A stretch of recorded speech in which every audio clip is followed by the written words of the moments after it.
Rates can go down a fair bit over the next year, according to Fed President Goolsbee. We're going to go over a lot of Fed speak, talk about the week ahead, and that and more housing data in the daily financial news. Really, what we are starting to see in the Federal Reserve is more and more people say things that make July cut unlikely, with more and more people pointing to September. In addition to rates can go down a fair bit over the next year, Fed President Goolsbee also said if we see the labor market deteriorate, it would be a major factor in my thinking, i.e. labor over inflation. Rates can come down if uncertainty clears up. Again, you'll see lots of Fed presidents talk about tariffs, new tariffs, things of that nature, muddying the water. Multiple more months of benign inflation would make me more comfortable, i.e. don't expect a July rate cut. And then finally, Fed President Goolsbee said, drip, drip, drip of tariffs mean we can't look through tariffs. On top of that, Fed President Waller, again, remember Fed President Waller, Christopher Waller, is angling to be nominated to the Fed chair. Fed President Waller said, tariffs are a tax. The tariff taxes will be shared by different groups. What does that mean? It means that everybody thinking that the full cost of the tariffs will be passed through to the consumer are misguided. Some of them will be passed to the producer, some to the wholesaler, and yes, likely some to the consumer. But never forget, folks, when you look at the GDP or the economy of the United States, imported goods make up between 12 and 14%. Again, we are a service-based economy for the most part. Also, Fed President Christopher Waller is starting to sound like a July rate cut's not going to happen. He said, waiting 6 more weeks to cut, probably not critical, but no reason to wait. Again, I do expect Christopher Waller to dissent in late July. He's going to say, go now, go early. Michelle Bowman likely may dissent as well, giving 2 dissenting votes for the first time. Will be interesting. So again, Goolsbee, Waller. We've got also another comment from Christopher Waller saying, calling for a July rate cut to preserve the labor market strength.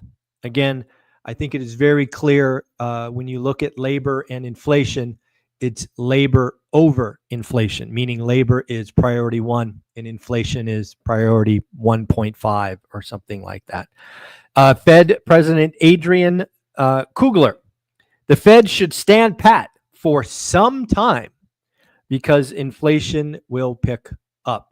Again, we are starting to see more and more Fed presidents talk about no cuts in 25.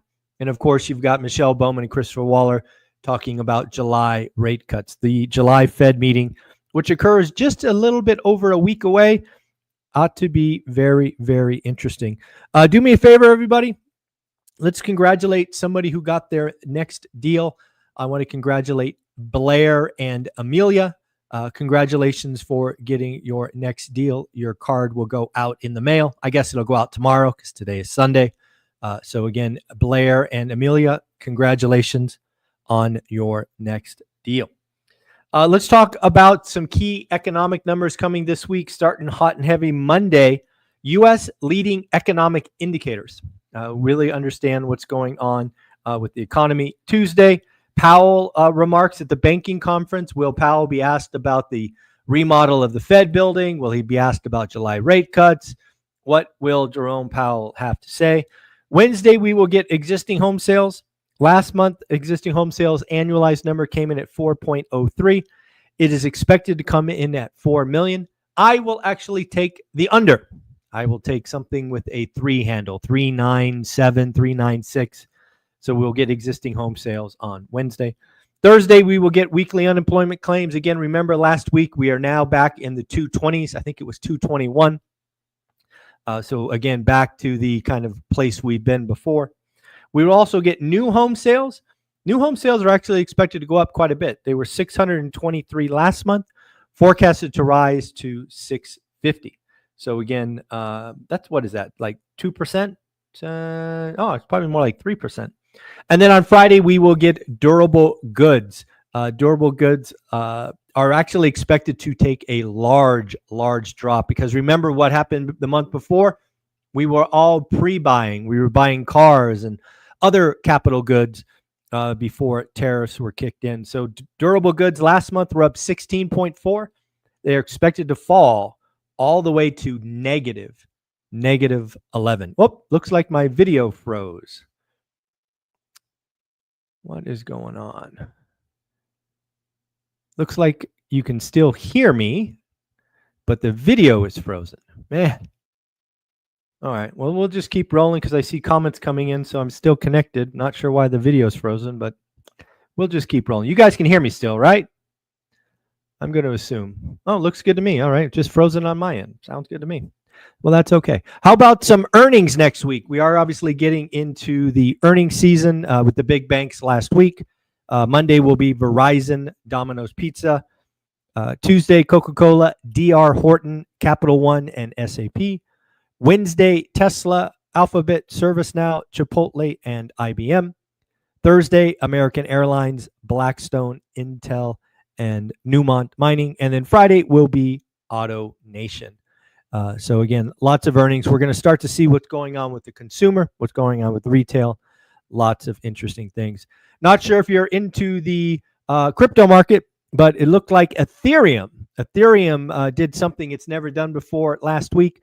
Thursday and Friday, it looks like Ethereum ETF exceeded the Bitcoin ETF. There was a Genius Act signed on Friday, which had a lot of info on stable coins. And for many stable coins, it appears that Ethereum will be the rails for them. So again, very, very interesting. Let's shout out a lot of people who joined school in the last 48 hours. We got Sandy, Wesley, Ollie, Ashley, Joshua, Ian, Nate, Leah, and Bob. Again, what is that? 4, 8, 9 people joined in the last 48 hours. Not sure why you're not in school on Friday. We had Coach Carson with us for an hour. Yesterday, you had Cody Davis do a Gen Z accountability group. And now, folks, we have accountability groups 7 days a week. Cody was gracious enough to finish up the last day, which was Saturday. You are truly missing out.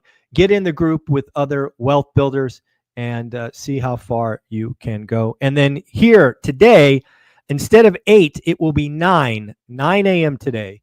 Bob Langworthy, the accountant to the stars, somebody I use, Matt the Lumberjack, Landlord uses. He's going to come in and answer your accounting questions. A lot of you have them.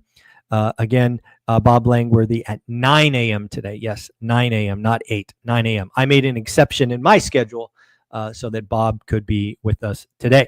Mike Wilson out there singing a bearish tune. He says he sees up to a 10% drop in the S&P 500, but he is eager to buy the dip. Moody's put out some articles about the housing shortage. Moody's thinks there's about 2 million units short. I still think, I don't think people have really grasped why the housing market is broken, right? The housing market is broken because we left rates too low for too long. People bought or refied at ridiculously low rates, leaving the entry level or first time home buyer locked in and frozen, with the only parts of the market transacting are, above that and luxury. And that's what's happening in housing, right? What is happening in housing? Well, apparently builders can either A, make money via subsidized building, meaning government funded, or luxury. So we are creating a hole in the market. Other thing that Moody's highlighted is there's 7 million adults still living at home with their parents. Lance Lambert updated his housing tracker, and now 110 of the largest 300 housing markets are negative year on year. They're showing home prices falling. Anything else we want to talk about? No, I think that's what we got. So again, folks, remember 9 a.m. Today, so about an hour and 20 minutes, you'll get the opportunity to interact and ask questions of Bob Langworthy. He is a real estate investor and an accountant, somebody that I use and the Lumberjack use. So again, you will be able to answer any questions, maybe about the big, beautiful bill, entities, I don't know, whatever you want. He will be there for you. So I will see you shortly. Really, really funny on my end. The camera is still frozen, but it sounds like you guys are telling me it's still working. So good to know. Don't forget, folks, if you are a landlord, you need to check out Steadily. They only do landlord insurance. Insurance is going up almost everywhere across the country. It is good to have somebody in your back pocket so you can get a comparison, see if they can save you some money like they have me, or maybe they can't and you already got a great rate with great coverage. Better to know than guess. I'll put a link in the description. Give Steadily a try and see if they can help you. Take care. Later.